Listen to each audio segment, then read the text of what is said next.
Chers auditeurs de Reba FM, bonjour. Nous sommes le lundi 3 décembre. L'édito d'aujourd'hui va traiter du malaise qu'a eu le président de la République le samedi lors de la commémoration de la création du 15e anniversaire de l'Université des Comores.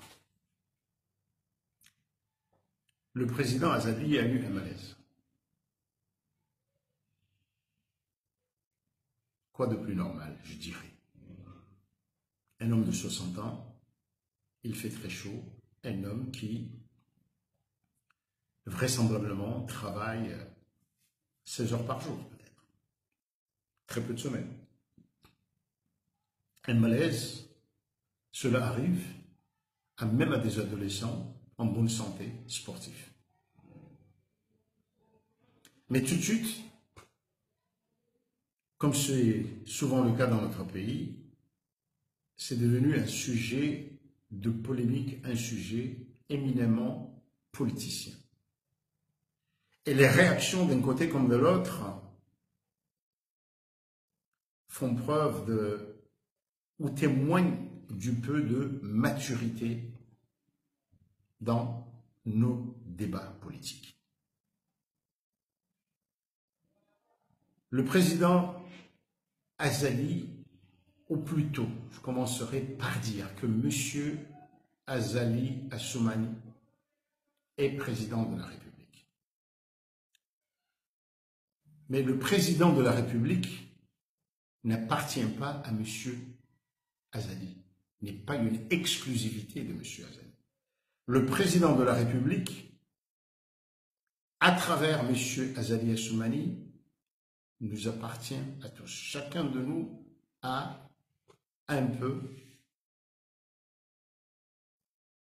possède un peu, si je puis dire, de ce président de la République. C'est pourquoi il y a un devoir de transparence sur ce qui se passe. Et si le président Azali fait une bonne chose, c'est dans l'intérêt de tous, pas que lui, du pays. Et s'il agit mal,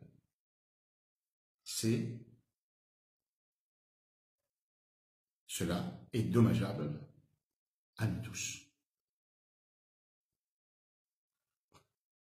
Il y a eu un communiqué publié par le palais de Beit Salam, par le staff du président de la République. C'est un premier pas. C'est un premier pas dans la transparence et c'est très bien. On a compris que le président de la République est la tête de l'État et qu'il faut donc expliquer ce qui est arrivé. Je les salue. Mais en lisant le communiqué, on se rend compte que ceux qui l'ont écrit ont eu beaucoup plus en tête de répondre aux adversaires, à ceux qui vont utiliser ce malaise pour dire « il est malade, il est très affaibli, il doit partir, mais qu'est-ce que c'est ?» Ils ont répondu à ces gens-là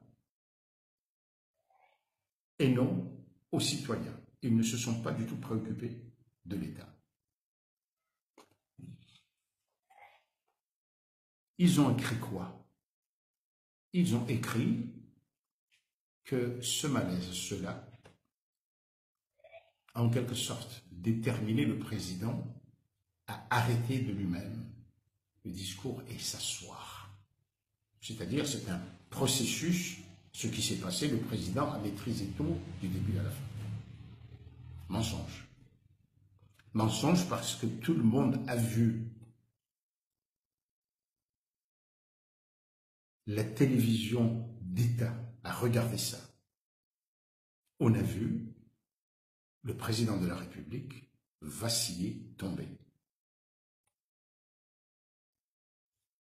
Et les gardes du corps l'ont soutenu.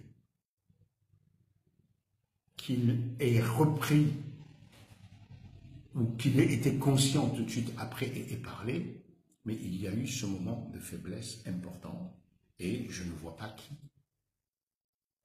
continuerait le discours. Mais là où le bas blesse, c'est que avec un communiqué comme ça, au lieu de dire simplement il y a eu, le président a eu une malaise et l'événement a été arrêté. Un malaise, cela arrive à tout le monde. Mais il fallait répondre en quelque sorte, montrer que le président est fort, il est très fort, et un malaise, ce n'est rien du tout. Ce sont des enfantillages, et surtout, ça atteint à la crédibilité de l'État, parce que c'est un mensonge inutile. Je parle de l'État, de la responsabilité de l'État, parce que nous avons peur de parler de la mort, de la faiblesse ou de la maladie. Alors que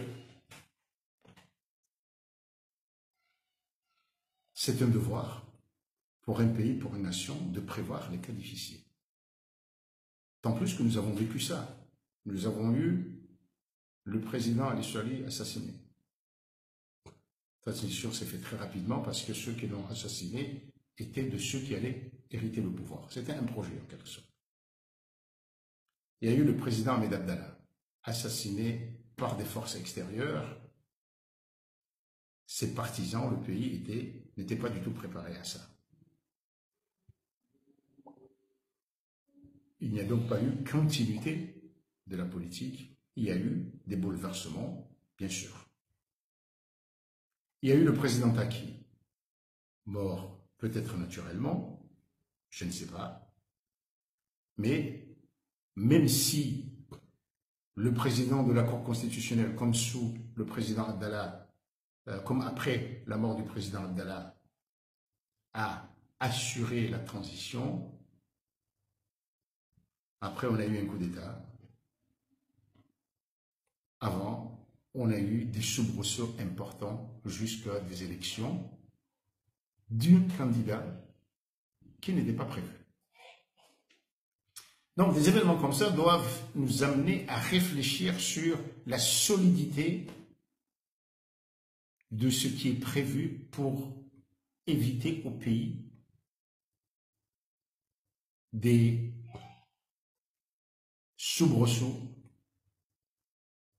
une déstabilisation en quelque sorte.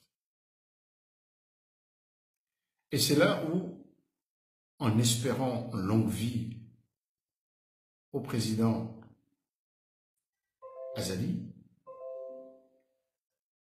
il faut demander à ses partisans, à toute la classe politique, de réfléchir à la solidarité. Et étrangement, ce qui est très faible ici, la fragilité, ce n'est pas ce qu'on va écrire dans la Constitution, mais le manque d'organisation politique, c'est la faiblesse des partis. Il n'y a vraiment pas de parti ici. Il y a un leader et des gens derrière lui. Et quand on regarde, par exemple, le CRC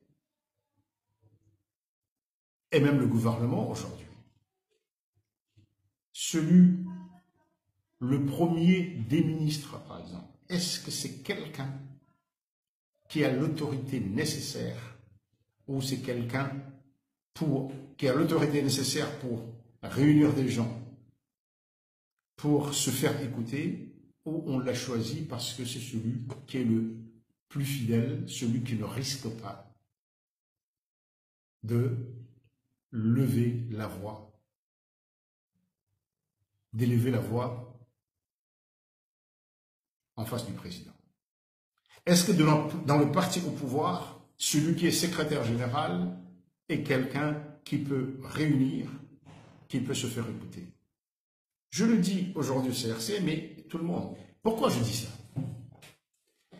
Parce que aussi, le même samedi, le président est allé dans un maulid en Vouli. Très bien. Mais de mon point de vue, le président l'a fait comme pour démontrer qu'il est en bonne santé, ce qui est inutile.